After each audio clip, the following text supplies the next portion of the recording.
Ang grupong Akbayan naman may paglilinaw ukol ho yan sa ginawang pag-walkout dun ho sa may session hall ng Senado. Kasunod po yan nung hearing nitong Miyerkules. I-update po ang Bombo Radyo Ligaspi.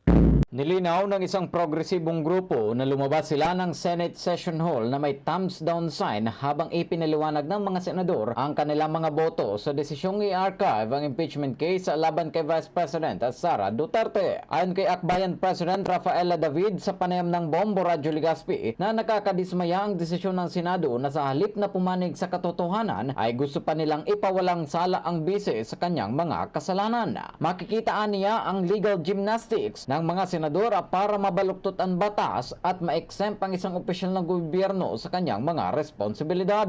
Bilang isa sa mga nag-endorso ng impeachment complaint ay gusto nilang matuloy ang paglilitis dahil gusto rin malaman ng taong bayan kung talaga nagkasala ang Vice Presidente. Sinabi pa ng presidente ng grupo na tila pinapatay ng mga senador ang pagkakataong makuha ang hustisya at pananagutan kay VP Sara dahil mahirap nang buhayin ang paglilitis dahil gusto ng mayorya ng Senado na i-archive na ang kaso. Iginit niya na hindi nila hahayaan na makatakas si VP Sara sa kanyang mga responsibilidad kahit nakakampi pa umano nito ang Senado at Korte Suprema na nauna nang nagdeklarang unconstitutional ang impeachment complaint. Dagdag pa niya na matapos mag-viral ang kanilang thumbs down video ay hindi sila pinayagang lumabas agad ng session hall at naghintay pa ng ilang minuto bago pauwiin.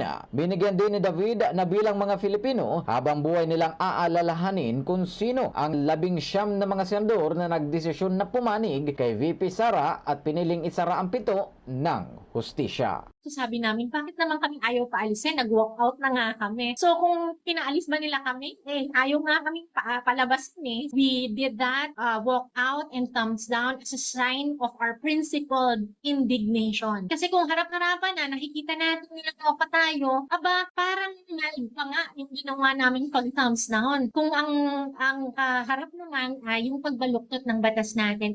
We Filipinos, we will remember this decision and we will remember sino-sino yung 19 senators na yan na kumiling kay VP Sara at sinara ang pinto sa hustisya. Mula rito sa impilan ng Bombo Radyo Ligaspi, ito po si Bombo Eugene Rochan and this is Bombo Radyo Philippines, the #1 most trusted source of news and information.